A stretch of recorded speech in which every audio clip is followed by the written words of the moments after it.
শবে বরাতে আমরা মাজার জিয়ারত করি, কিন্তু বর্তমান সময়ে দেখা যায় এক গ্রুপ মানুষ আছে রে বাবা, মাজার জিয়ারত বলে নাকি নাই। এক গ্রুপ মানুষ আছেন শবে বরাতের মধ্যে দেখা যায় বলেন তারা জিয়ারত খুঁজে পায় না, মাজার জিয়ারত খুঁজে পায় না। শবে বরাতে দেখা যায় এশার নামাজের পর পরে মসজিদের মধ্যে তালা মেরে দেয়, বন্ধ করে দেয়, মুসলমানেরা যাতে ইবাদত বন্দেগী করতে পারে না। গত বছর আপনারা লক্ষ্য করেছেন এক আলেম নামক নামদারি ইমান চোর, আমল চোর, সে বলেছে শবে বরাতে মসজিদে যাওয়া আর বেশ্যাখানায় যাওয়া এক সমান। পড়েন নাউজুবিল্লাহ। বাবারা বন্ধুরা, দুই চারটি কথা বলবো, হাদিস থেকে কথা বলবো, কুরআন থেকে কথা বলবো। একটা জিনিস জানতে পারবেন, সঠিক মেসেজ বুঝতে পারবেন।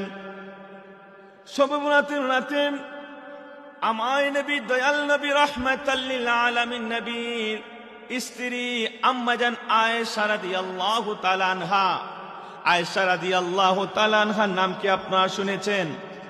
রাসূলের স্ত্রী আয়েশা রাদিয়াল্লাহু তাআলা আনহা হঠাৎ করে দেখেন আমার নবী, দয়াল নবী, রাহমাতাল লিল আলামিন নবী আম্মাজান আয়েশার কাছে নাই। আয়েশা রাদিয়াল্লাহু তাআলা আনহা চিন্তার মধ্যে পড়ে গেলেন, টেনশনের মধ্যে পড়ে গেলেন। আমার নবী কোথায় গেলেন? আমার নবী খুঁজতে খুঁজতে অন্য স্ত্রীদের কাছে গেলেন, দেখতে পেলেন আমার নবী নাই। এই আদিষ্ঠানে বাবা জামে তিরমিজির প্রথম খণ্ড 156 পৃষ্ঠার মধ্যে নোট করেছেন। আমার আয়েশা রাদিয়াল্লাহু তাআলা আনহা যখন দেখতে পেলেন কোন জায়গায় নাই, গভীর রজনীতে দেখা যায় দয়াল নবী রাহমাতাল লিল আলামিন নবীকে আম্মাজান আয়েশা রাদিয়াল্লাহু তাআলা আনহা জান্নাতুল বাকির মধ্যে রয়েছেন। পড়েন সুবহানাল্লাহ।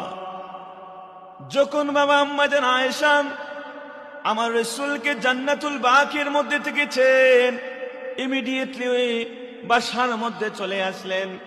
বাসার মধ্যে চলে আসার পরে আমার নবী যখন আসলেন বললেন, হে আয়েশা, তোমার মুখের মধ্যে পেকাশে পেকাশে দেখা যায় কেন?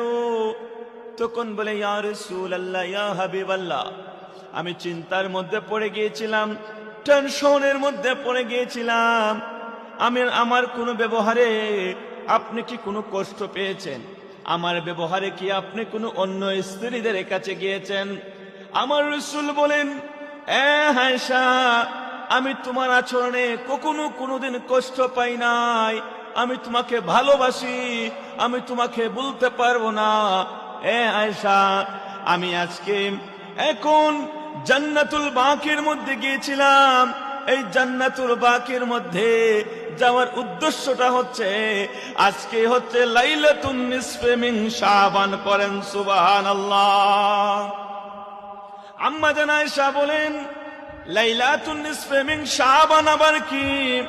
তখন আম্মা জান আয়েশা রাদিয়াল্লাহু তাআলা আনহা এই শবে বরাতে শাবান মাসের মধ্যম রজনীতে আমার রাসূল জান্নাতুল বাকির মধ্যে আম্মাজান আয়েশা রাদিয়াল্লাহু তাআলা আনহা পেয়েছেন। তাহলে এই হাদিস থেকে আমরা জানতে পেরেছি